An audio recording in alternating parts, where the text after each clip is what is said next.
Well, Mark Hurd out at HP, but this story goes far beyond that. Fortune's managing editor Andy Serwer, one of the last journalists to speak to Hurd before he got ousted from the company.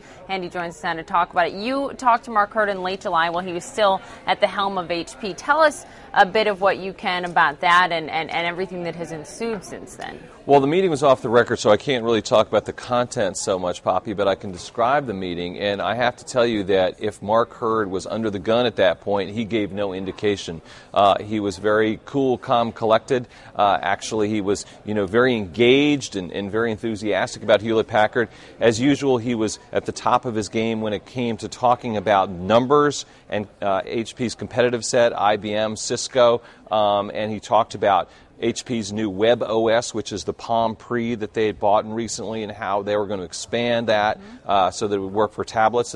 And he didn't seem to have this on his mind at that point, and perhaps that indicates that he didn't think this would end up being the problem that it would be, because either he would have looked nervous or he would have canceled the meeting completely. And it's just interesting to see this. I mean, Mark Hurd was a shining star, to say the least, in the Valley. I mean, looking at how he led HP, and his friend and also the head of Oracle, Larry Ellison, put out this statement recently. He said the HP board just made the worst personnel decision since the idiots on the Apple board fired Steve Jobs many years ago. So Ellison really standing behind Mark Hurd here. But what ensued since then, Andy? Well, first of all, Mark Hurd is an impressive guy. I mean, this is a guy who has done, frankly, a good job at HP. Still, that doesn't excuse bad behavior. And if he participated in bad behavior, well, then he shouldn't have his job. And I should say that, at HP, Mark Hurd less popular there with employees than he was on Wall Street. And that's because he had done a lot of layoffs, number one,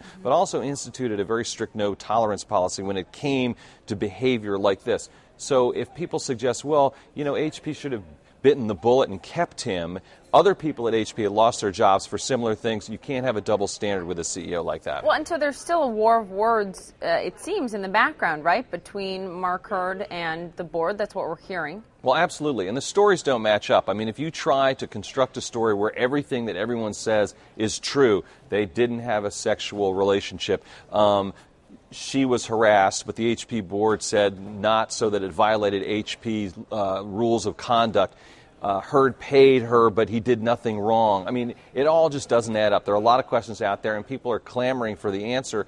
Both HP's board and Hurd seem to be sort of using leaks and talking to reporters on background to get their side of the story out. So, it's interesting. And I will tell you that right now, in Silicon Valley and across the United States amongst business people, there's a spectrum of belief. On the one hand, you have people who say he should have been fired for cause and not received a dime of severance. On the other hand, you have people like Larry Ellison who are saying that he should have been kept. Well, Larry Ellison, the chief of Oracle, coming to stand right behind his friend, Mark Hurd, and saying, it was an idiotic move by the board to let go of Mark Hurd.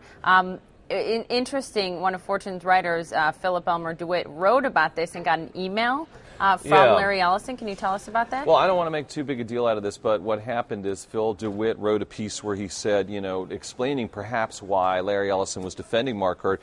One, he was a friend. Two, he admired him. But also the fact that at Oracle, there's been instances of behavior, perhaps such as what Hurd participated in, and those people sort of got away scot-free, you would say. I mean, and so Phil DeWitt pointed this out.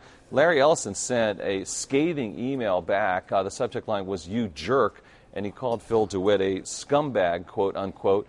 Saying that that DeWitt didn't mention that in one instance, a case of sexual harassment against Ellison, the case was dismissed and this woman went to jail. In fact, Phil DeWitt did say that in the piece. So apparently either Ellison didn't read the piece carefully enough or chose to ignore that point. People obviously, emotions are running very high here, Poppy, and that's, I guess you can just write it off to that.